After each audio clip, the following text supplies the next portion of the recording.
อเชิญท่านรับชมผลงาน20ปีแต่ปี 2024 ของศูนย์พัฒนาผู้ประกอบกิจการลาวอินเดีย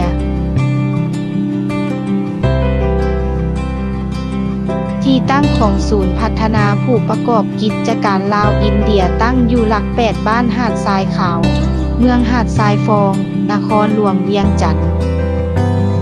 ผู้อำนวยการแต่ปี 2004 หาปัจจุบัน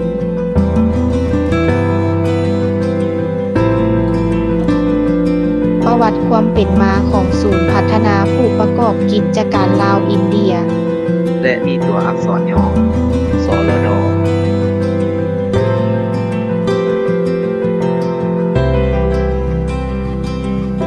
ปรัชญามีความรู้มีความสามารถฉลาดทางด้านธุรกิจวิสัยทัศน์ศูนย์พัฒนาผู้ประกอบกิจการลาวอินเดียเป็นศูนย์ฝึกอบรมที่นำยุคสมัยก้าวไกลในวิชาการตอบสนองตามความต้องการของผู้ประกอบกิจการด้านภารกิจแม่นประกอบด้วย4ภารกิจหลักของการสู่ชน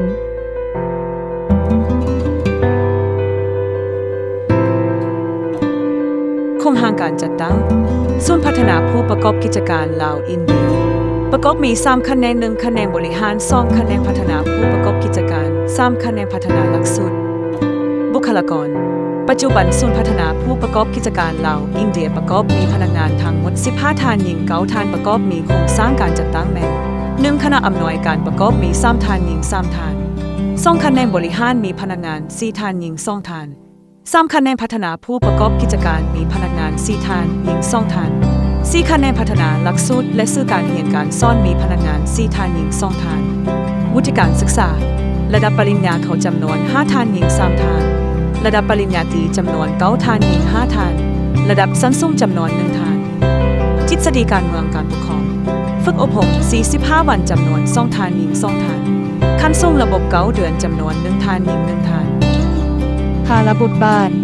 ของศูนย์พัฒนาผู้ประกอบกิจการลาวอินเดีย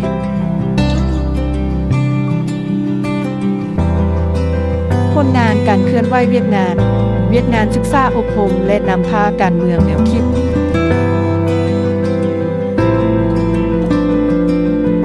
เวียดนามองค์การจัดตั้งพรรค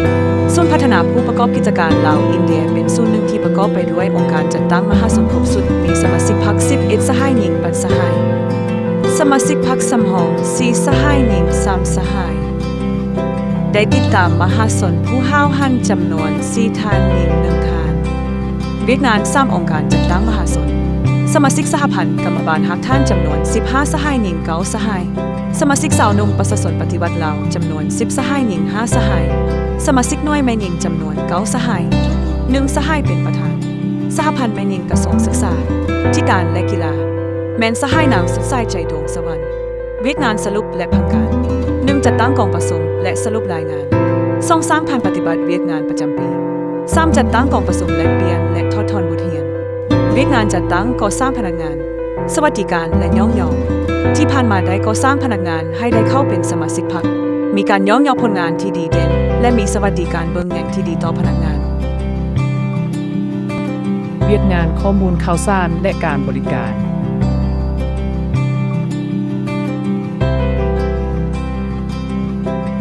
เวียดนามการร่วมมือภายในและสากลร่วมมือกับกระทรวงศึกษาธิการและกีฬาสถานเอกอัครราชทูตอินเดียประจำสปป.ลาวสถาบัน EDRR ประเทศอินเดียร่วมมือสถานบันการเงินจุลภาคที่รับเงินฝากเอกพัฒนาอีเทมบาร่วมมือกรมส่งเสริมวิสาหกิจขนาดน้อยและกลาง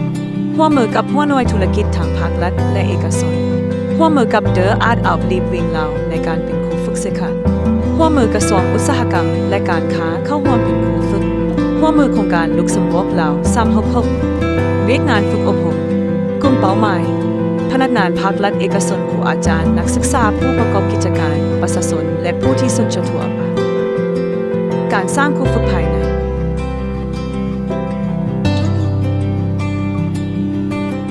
การสร้างครูฝึกให้แก่ภาคส่วนอื่น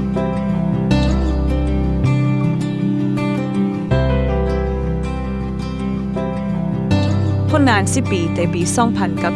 16-2000 กับ4ของการฝึกอบรมรวมทั้งหมด 35 หัวข้อจำนวนครั้ง135จำนวนผู้เข้าร่วม 2,800 กับ 14 หญิง 1,200 กับ 8 คนผลงาน20 ปีแต่ปี 2004 ปี 2024ของการฝึกอบรมรวมทั้งหมด 35 หัวข้อ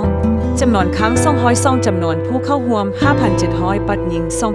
2,556 คน การลงติดตามสุบนิ้วหัวหน่วยธุรกิจเครือข่ายปัจจุบันยังดำเนินอยู่10หัวหน่วยธุรกิจภาคเหนืออย่าง4หัวหน่วยและภาคใต้6หัวหน่วย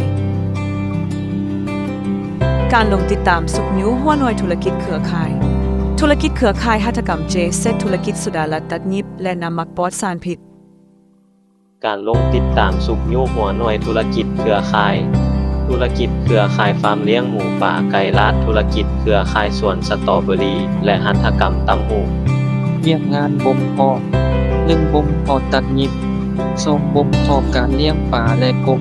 3บ่มเพาะการสอนภาษาอังกฤษและคอมพิวเตอร์ภาคคำ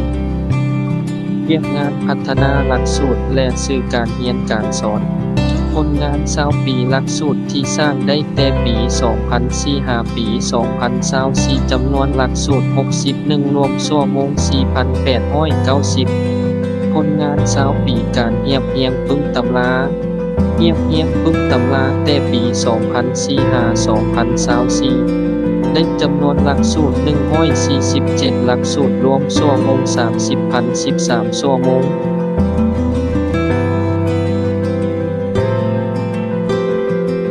แผนการเคลื่อนไหวเวียกงาน10 ปีต่อหน้าปี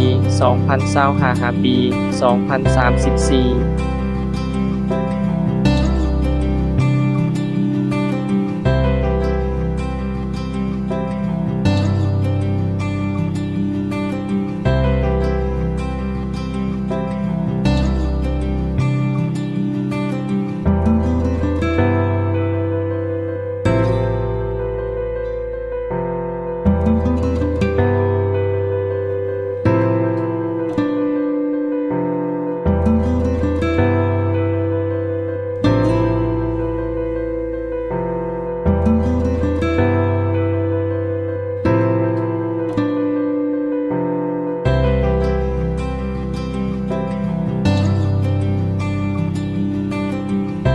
ขอบใจทุกท่านที่รับชมคลิปวิดีโอแต่ต้นจนจบ